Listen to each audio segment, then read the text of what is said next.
Hello friends, ನಮಸ್ಕಾರ. ಕೀರ್ತಿ simple ಅಡುಗೆಗೆ ಸ್ವಾಗತ.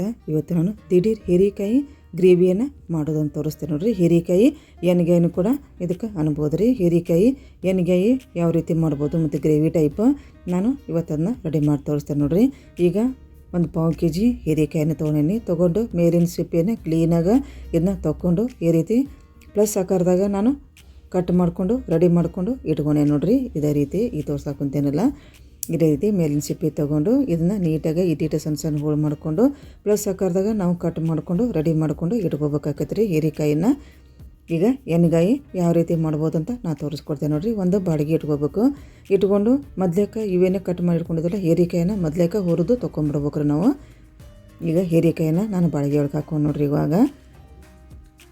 ಇವಾಗ ಎಣ್ಣೆ ಹಾಕ್ತೇನೆ ರೀ. ನಾನು ಎಣ್ಣೆ ಹಾಕಿ ಇದನ್ನು ಹುರ್ಕೋಬೇಕಾಗತ್ತೆ. ಆದಷ್ಟು ಸಣ್ಣ ಉರಿಯಾಗನ ಹುರ್ಕೋಬೇಕಾಗತ್ತೆ ರೀ.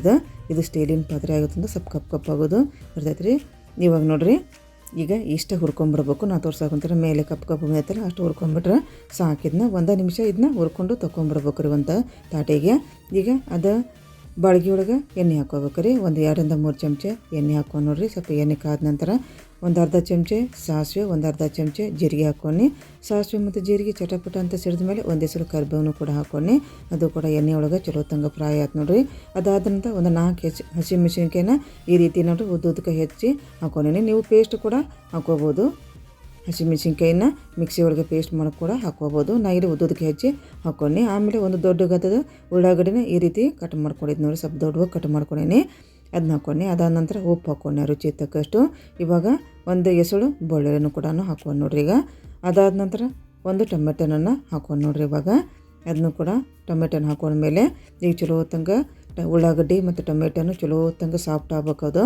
ಅಲ್ಲಿ ತನಕ ಸಣ್ಣ ಉರಿಯಾಗ ಇದನ್ನು ಹುರ್ಕೋಬೇಕಾಗತ್ತೆ ನೋಡ್ರಿ.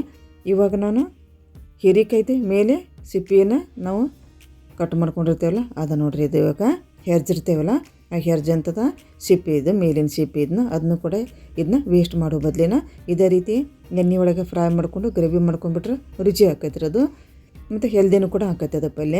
ಇವಾಗ ಒಂದು ಅರ್ಧ ಚಮಚ ಅರಿಶಿನೂ ಕೂಡ ಹಾಕ್ಕೊಂಡು ನೋಡ್ರಿ. ಈಗ ಅರಿಶಿನ ಹಸಿ ಸ್ಮೆಲ್ ಹೋಗ್ಬೇಕದು ಅಲ್ಲಿ ತನಕ ಫ್ರೈ ಮಾಡ್ಕೊಂಡು ಅದಾದ ನಂತರ ಕೆಂಪು ಖಾರದ ಪೌಡ್ರನ್ನು ಕೂಡ ಹಾಕ್ಕೊತೇನೆ ನೋಡ್ರಿ. ಒಂದು 1/4 ಚಮಚ ಹಾಕ್ಕೊತೇನೆ, ಯಾಕಂದ್ರೆ ನಾನು ಹಸಿಮೆಣಸಿನ್ಕಾಯಿನೂ ಕೂಡ ಹಾಕೋದ್ರಿಂದ ನೋಡ್ಕೊಂಡು ಹಾಕೋಬೇಕಾಗತ್ತೆ.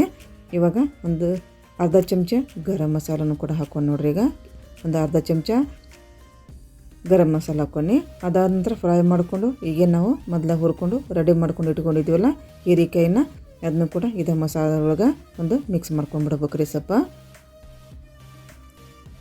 ಈಗ ನೋಡಿರಿ ಒಮ್ಮೆ ಮಿಕ್ಸ್ ಮಾಡ್ಕೊಂಡಿದ್ದಾಯಿತು. ಇವಾಗ ನೀರು ಹಾಕ್ಕೊಂಡ್ರಿ ನಾವು. ಈಗ ನಮಗೆ ಗ್ರೇವಿಗೆ ಎಷ್ಟು ನೀರು ಬೇಕಲ್ಲ ಅಷ್ಟು ನೀರನ್ನು ಹಾಕ್ಕೋಬೋದು ನಾವು. ಈಗ ನೋಡಿರಿ ನೀರನ್ನು ಹಾಕಿ ಇದನ್ನ ಚಲೋ ತಂಗನ ಕುದಿಸ್ಕೊಂಡ್ಬಿಡೋಣ್ರಿ. ಇವಾಗ ಸ್ವಲ್ಪ ಬೆಲ್ಲ ಹಾಕ್ಕೊಂಡ್ರಿ. ಬೆಲ್ಲ ಹಾಕಿದ್ರೆ ರುಚಿ ಬರುತ್ತೆ ಇದು ಎಣ್ಗಾಯಿ ಹೀರೆಕಾಯಿ ಎಣ್ಗಾಯಿ. ಈಗ ಬೆಲ್ಲ ಹಾಕಿದ ನಂತರ ಒಂದು ಮಿಕ್ಸ್ ಮಾಡೋಣ. ಮಿಕ್ಸ್ ಮಾಡಿಕೊಂಡು ಇದರ ಮುಚ್ಚಳ ಮುಚ್ಚಿ ಒಂದು 5 ನಿಮಿಷನ ನಾವು ಬೇಯಿಸ್ಕೋಬೇಕಾಗತ್ತೆ ಇದನ್ನ. ಈಗ ನೋಡಿರಿ ಬೇಯಿಸ್ಕೊಂಡಿದ್ದು ಆಯ್ತು. ಈಗ ಕೊತ್ತಂಬರಿ ಹಾಕ್ಕೊಂಬಿಡೋಣ್ರಿ. ಕೊತ್ತಂಬರಿ ಹಾಕಿ ಒಂದು ಮಿಕ್ಸ್ ಮಾಡ್ಕೊಂಬಿಡೋಣ.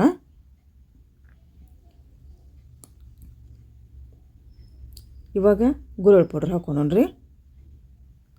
ಒಂದು 2 ಚಮಚ ಗುರಳ್ ಪೌಡ್ರ್ ಹಾಕ್ಕೊಳ್ಳೋಣ. ಈಗ ಶೇಂಗಾ ಪೌಡ್ರ್ ಹಾಕ್ಕೊಳ್ಳೋಣ. ಶೇಂಗಾವನ್ನು ಕ್ಲೀನಾಗಿ ಹುರ್ಕೊಂಡು ಪೌಡ್ರ್ ಮಾಡಿ ಇಟ್ಕೊಂಡಿದ್ನಿ, ಅದನ್ನ ಹಾಕ್ಕೊತೇನೆ ರೀ. ಒಂದು 2 ಚಮಚ ಗುರಳನ್ನು ಕೂಡ ನೀಟಾಗಿ ಹುರ್ಕೊಂಡು ಅದನ್ನು ಕೂಡ ಪೌಡ್ರ್ ಮಾಡ್ಕೊಂಡಿದ್ನಿ, ಅದು ಒಂದು 2 ಚಮಚ ಹಾಕ್ಕೊಂಡು ಈಗ ಗುರಳ್ ಪೌಡ್ರು ಮತ್ತು ಶೇಂಗಾ ಪೌಡ್ರ್ ಹಾಕಿದ್ಮ್ಯಾಗ ಒಂದು ಮಿಕ್ಸ್ ಮಾಡ್ಕೊಂಬಿಡೋಣ್ರಿ. ಆಯ್ತು ನೋಡಿರಿ. ಇವಾಗ ಎಣ್ಗಾಯಿ ಹೀರೆಕಾಯಿಯ ಗ್ರೇವಿ ಕೂಡ ಅನ್ಬೋದು, ಎಣ್ಗಾಯಿನೂ ಅನ್ಬೋದು. ಇದಕ್ಕೆ ಚಪಾತಿಗೆ ಮತ್ತು ಅನ್ನಕ್ಕೆ ಸೂಪರಾದ ಕಾಂಬಿನೇಷನ್ ನೋಡಿರಿ ಇದು. ಈಗ ಇನ್ನೊಂದು ಸಲ ಕುದಿಸ್ಕೊಂಡ್ಬಿಡೋಣ್ರಿ. ಇವಾಗ ಮುಚ್ಚಳ ಮುಚ್ಚಿ ಸ್ವಲ್ಪ ನಾವೇನು ಗುರಳ್ ಪೌಡ್ರು ಮತ್ತು ಶೇಂಗಾ ಪೌಡ್ರ್ ಹಾಕಿರ್ತೇವಲ್ಲ ಸ್ವಲ್ಪ ಕುದಿಬೇಕಾಗತ್ತೆ ಅದು. ಇವಾಗ ಕುದೈತೆ ನೋಡಿರಿ. ಈಗ ರೆಡಿ ಆಯ್ತು ನೋಡಿರಿ. ಇವಾಗ ಹೀರೆಕಾಯಿ ಎಣ್ಗಾಯಿ ಇದು ದಿಢೀರಂತ ನಾವು ಮಾಡ್ಕೋಬೇಕಾದ್ರೆ ಯಾವುದೋ ರುಬ್ಬು ಕೆಲಸ ಇಲ್ಲ, ಏನಿಲ್ಲ. ಈ ರೀತಿ ನೀವು ಒಮ್ಮೆ ಮಾಡ್ಕೊತೀನಿ ರೀ. ಈ ಒಂದು ರೆಸಿಪಿ ನಿಮ್ಗೆ ಲೈಕ್ ಆಗಿದ್ರೆ ಲೈಕ್ ಮಾಡಿರಿ, ಶೇರ್ ಮಾಡಿರಿ, ಕಮೆಂಟ್ ಮಾಡಿರಿ ಮತ್ತು ನನ್ನ ಚಾನೆಲ್ ನೀವು ಸಬ್ಸ್ಕ್ರೈಬ್ ಮಾಡ್ಕೊಂಡ್ರಿ. ನಮಸ್ಕಾರ, ಧನ್ಯವಾದ.